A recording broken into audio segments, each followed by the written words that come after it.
Navigating financial planning across life stages is crucial for women, each phase presenting unique challenges and opportunities.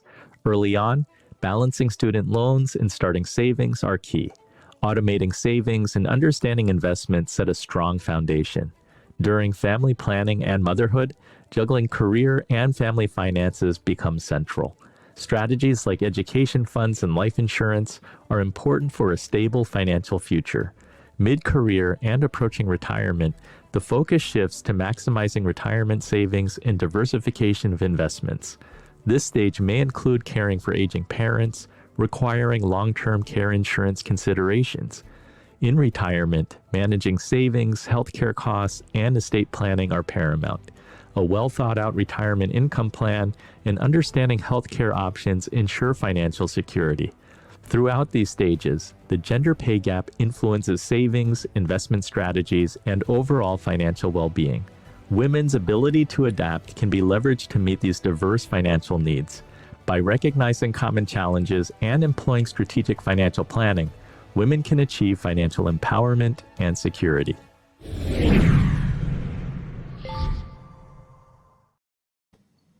Mariko, when you work with women, do you find that it requires specific financial planning advice?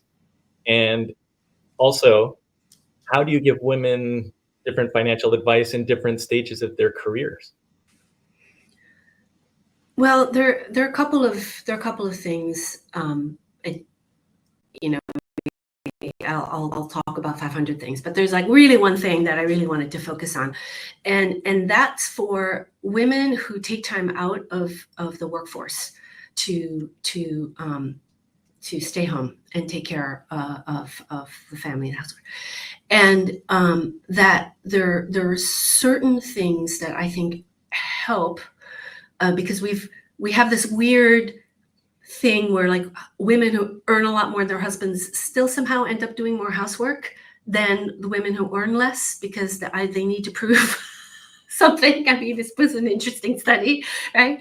But so that the non-working spouse, that her labor and contribution to the financial well-being of the family is actually documented, right? So whether that's every year, when you sit down, so first of all, doing money together as a team is really important. So that's the first thing whenever there's a partnership involved is really figuring out how to do that. Working through conflicts, having transparency, having communication, like really, really doing that well. Given that, then I think once a year, quantifying what it would cost to replace all that labor, that unpaid labor. Because once you put a price tag to that, and it is a big ass price tag, right? It can be sobering because the person who's like, going to the salt mines, doing the commute, it's like, oh, it's so terrible. It's easy to underestimate the physical labor, the emotional labor, the cognitive load of staying home, and with a couple of toddlers all day long, day after day, right? And when you put a price tag on that and do things like contribute to a spousal IRA, right? There's a value that's actually sort of acknowledged tangibly. I think that's important. And then also in life insurance, right? That because if the spouse dies, all of that unpaid labor is suddenly going to have to be paid. So that's also another way to make that contribution sort of more real and more tangible. And I think that's an important exercise of doing the money together, but also that there is that real sense also, again, at home, right? That just because somebody works outside the home doesn't mean that they get to come. This is my grandfather on my dad's side, right? His job was to go and make money, and my grandmother took care of, controlled every other aspect of his life, right? But that's also not fair to the person staying home. So this really kind of getting the sense of being a unit with shared responsibilities all the way through, and doing it in a tangible way, I think is key. I'm a real advocate for that. Juggling a lot. Yep. And it's interesting to put it in the context of assigning a dollar value to that. Really puts things into perspective. Stefanie, what tools and resources do you recommend that women seek to enhance their financial literacy and their planning skills?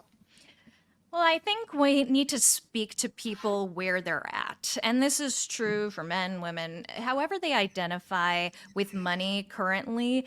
It's typically not where they want to be in their ideal or in their future, but we often talk to them like they're coming from a perfectly optimized place already. And I think we need to speak to people first and foremost about their values and what they want their money to do for them. Is this the money that I want to help leave a legacy for my family? Is this the money that I want to support my dream of opening up a business? Is this the money that I want to support me in my retirement and I see it as traveling the world and doing all these fabulous things?